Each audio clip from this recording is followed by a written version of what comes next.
Hey guys, welcome back on my YouTube channel. तो आज हम डायबॉलिकल मूवी को एक्सप्लेन करेंगे। तो बिना टाइम वेस्ट करते हुए चलते हैं मूवी के एक्सप्लेनेशन की तरफ।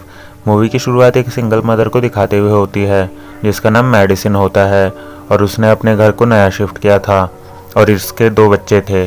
बेटे का नाम जैकब होता है और बेटी का नाम हैली होता है। रात में मेडिसिन कुछ काम कर रही होती है, तभी वहाँ एक आत्मा आकर उसे डराने लगती है। पर वो आत्मा एक क्रीचर की तरह होती है। वो अपने फेस का मास्क हटाने लगती है, जिसे देखकर मेडिसिन बहुत ज़्यादा डर जाती है। तभी वो आत्मा अचानक से गायब हो जाती है। नेक्स्ट डे मेडिसिन ने अपने घर पे कुछ पैरानॉर्मल एक्सपर्ट को भी बुला लिया था। वो लोग इन्वेस्टिगेट करते हैं, तभी उन्हें मिरर के पीछे से कुछ आवाज़ सुनाई देती है, जिसे सुनकर वो लोग डर के मारे वहाँ से भाग जाते हैं बिना मेडिसिन की हेल्प किए। तभी जैकब और हैली स्कूल से घर वापस आते हैं। मेडिसिन जैकब को कहती है, तुमसे मिलने मिसेस वैलेंस आने वाली है। मिस वैलेंस जैकब की साइकेट्रिस्ट होती है और उसे हर 6 महीने पर मिलने आती है, क्योंकि जैकब ने 6 महीने पहले स्कूल में एक बच्चे से मारपीट की थी। इसलिए स्कूल के प्रिंसिपल ने मिस वैलेंस को जैकब के लिए हायर किया था कि उसकी मेंटल स्टेट के बारे में सुधार देख सके। जैकब से बात करके मिस वैलेंस को पता चलता है कि उसकी कंडीशन में सुधार हुआ है। तभी हैली को ड्राइंग करते वक्त एक आत्मा दिखती है, जिसे वो अपनी मॉम समझकर उसे डराने से मना करती है। तब वो आत्मा वहाँ से चली जाती है। अगले दिन जैकब अपने स्कूल टीचर के साथ था और वो टीचर उसे प्राइवेट ट्यूशन भी दिया करता था और उसका नाम निकोलाई होता है। ट्यूशन के बाद मेडिसिन जैकब को लेने आती है, जिस दौरान हमें पता चलता है कि निकोलाई और मेडिसिन का अफेयर चल रहा होता है। ये तीनों फिर घर आते हैं। जैकब मेडिसिन से उस आत्मा के बारे में बात करने की कोशिश करता है, पर मेडिसिन उसे चुप करा देती है ताकि हैली सुनकर डर ना जाए। रात में जैकब उठकर किचन में जाता है। वो ब्रेड पर जैम लगा ही रहा होता है, तभी उसे वहाँ किसी के होने का एहसास होता है, जिसके कारण उसके हाथ से प्लेट नीचे गिर जाती है और वो टूट जाती है। फिर वो घोस्ट उससे दिखाई देता है। वो जैकब के पास आने लगता है, जिसे देखकर जैकब डर जाता है और उससे दूर जाने लगता है। तभी उसका पैर उसी प्लेट पर पड़ जाता है, जिससे उसका पैर जख्मी हो जाता है और तभी वो घोस्ट वहाँ से गायब हो जाता है। फिर जैकब अपने रूम में आकर अपने पैर पर दवाई लगाने लगता है। हैली उससे पूछती है कि वो डैड की आत्मा थी, पर जैकब उससे मना कर देता है। सुबह मेडिसिन दोनों बच्चों को स्कूल के लिए भेज देती है और दोपहर में गार्डनिंग करने लगती है। तब वहाँ एक आदमी आता है और वो खुद को कैम्पसाइट लैब से बताता है। वो कहता है, हमें पता चला है कि आपका घर गिरवी रखा हुआ है और हम उसे टेक ओवर करके आपकी हेल्प कर सकते हैं नई जगह शिफ्ट होने में। जिस पर मेडिसिन उससे सोचने का कुछ टाइम लेती है और उसका कार्ड ले लेती है। तभी स्कूल में जैकब एक लड़के की नाक तोड़ देता है, क्योंकि वो लड़का हैली को परेशान कर रहा होता है। और घर आने पर मेडिसिन उस पर गुस्सा करती है और दोनों में लड़ाई होने लगती है। इसी बीच हैली को वो आत्मा फिर दिखाई देती है, जिससे डरकर वो मेडिसिन के पास चली जाती है।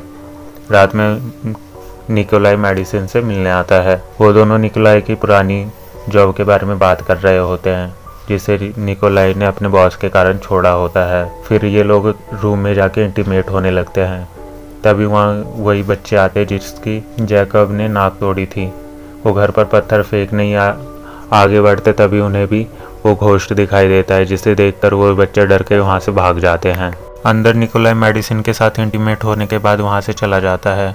तभी हैली और जैकब पर वो आत्मा फिर एक बार अटैक कर देती है, पर जैसे ही वहाँ मेडिसिन आती है वो आत्मा वहाँ से गायब हो जाती है। फिर मेडिसिन निकोलाई के घर पर जाने की सोचती है, पर जैसे ही जैकब घर से बाहर जाता है वो बेहोश हो जाता है और बिल्कुल सूखने लगता है।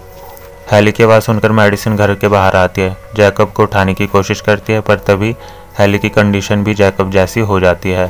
फिर मेडिसिन दोनों बच्चों को घर में लेकर आती है और तभी दोनों बच्चे अपने आप ही ठीक हो जाते हैं। अगले दिन मेडिसिन अपने बच्चे के सिम्टम्स के बारे में नेट पर सर्च करती है कि घर से बाहर निकलने पर कोई एलर्जिक रिएक्शन होते हैं या नहीं, जिस पर उसे कुछ और केसेस देखने को मिलते हैं। तभी वहाँ कैम्पसाइट लैब से वही आदमी आता है घर को टेक ओवर करने की बात करने, पर इस बार फिर मेडिसिन उससे सोचने का कुछ टाइम मांग लेती है। उसके जाने के बाद निकोलाई मेडिसिन से मिलने आता है, पर मेडिसिन अपने घर में हो रही घटनाओं से परेशान होकर उससे ब्रेकअप कर लेती है। अंदर आकर वो देखती है वॉशिंग मशीन अपने आप ही चालू हो गई है और तभी घर के सारे दरवाजे अपने आप ही लॉक हो जाते हैं। घर के बाहर निकोलाई भी मेडिसिन के चिल्लाने की आवाज़ सुनकर गेट को खोलने की कोशिश करता है।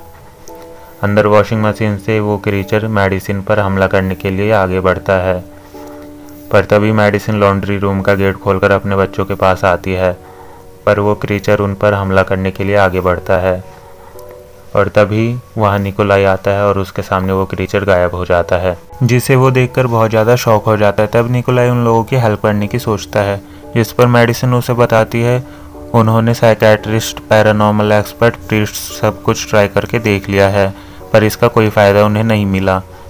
वो उसे बताती है घोस्ट या क्रीचर के आने से पहले सारे इलेक्ट्रॉनिक्स अपने आप ही बंद चालू होने लगते हैं और उनके आने से पहले एक लाइट जलती है और जब वो जाते हैं तब भी एक लाइट जलती है। जिसे सुनने के बाद निकोलाई अपने पुराने दोस्त से मिलता है और उससे कुछ हाईटेक कैमरास ले लेता है। हमें पता चलता है कि निकोलाई भी कैमसेट लैब के लिए पहले काम करता था और उसने एक प्रोजेक्ट एको चलाया था जिसे उसने बीच में ही छोड़ दिया था। उसका फ्रेंड बताता है कि वो लोग अब भी उसी प्रोजेक्ट पर काम कर रहे हैं। वो सारे कैमरास को मेडिसिन के घर पर इंस्टॉल कर देता है और रात में सब मिलकर डाइस गेम खेल रहे होते हैं।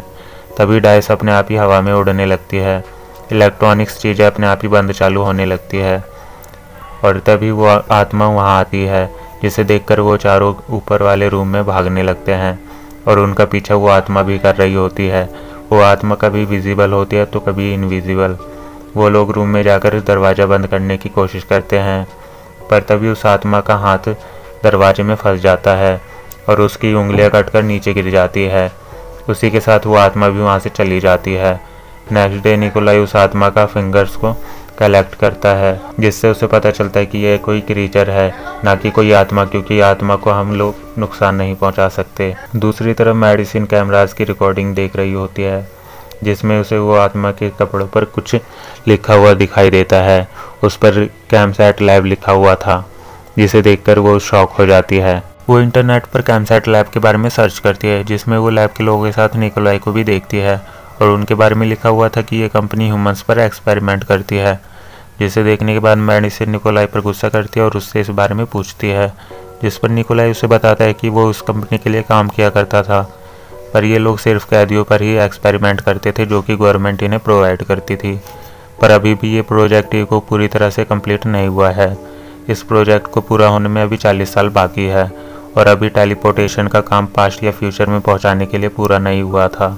इसका मतलब जो भी कोई उनके घर में आ रहा था वो 40 साल फ्यूचर से आ रहा है। ये दोनों फिर इस आदमी के कपड़ों पर जो कोड लिखा हुआ था उसे सर्च करते हैं। तब कैमसेट लैब की लोकेशन निकलती है। मेडिसिन को लगता है कैमसेट के लोग उनके घर पर कब्जा करना चाहते हैं, इसीलिए निकोलाई और बाकी सब डिसाइड करते हैं कि अब जो भी कोई फ्यूचर से उनके घर पर आएगा वो लोग उसे मार देंगे और सब लोग घर में ट्रैप तैयार कर रहे होते हैं। और निकोलाई घर के बाहर एक वुडन स्ट्रिप निकालकर ज़मीन में कांच के टुकड़े लगा देता है और उसके ऊपर एक कपड़ा डाल देता है और जैसे ही वो आदमी आता है मेडिसिन अपने बच्चों को बेसमेंट में छुपा देती है और निकोलाई उस आदमी पर हमला करने की कोशिश करता है, पर तभी वो आदमी निकोलाई का गला पकड़कर उसे ऊपर उठा देता है और पीछे से मेडिसिन उस आदमी पर चाकू से वार कर देती है। फिर निकोलाई और मेडिसिन घर के बाहर जाकर छुप जाते हैं। उनके पीछे वो आदमी आता है और उसी कपड़े पर पैर रख देते हैं जिसके नीचे निकोलाई ने कांच लगाए होते हैं। उस आदमी का पैर उन कांच में फंस जाता है, जिसका फ़ायदा उठाकर निकोलाई और मेडिसिन उस पर हमला कर देते हैं, पर वो आदमी भी निकोलाई के पैर पर हमला करके उसे इंजर्ड कर देता है। फिर मेडिसिन निकोलाई को लेकर घर में जाती है, जहाँ 2 और पुलिस वाले आ जाते हैं, पर वो आदमी अब गुस्से में होता है।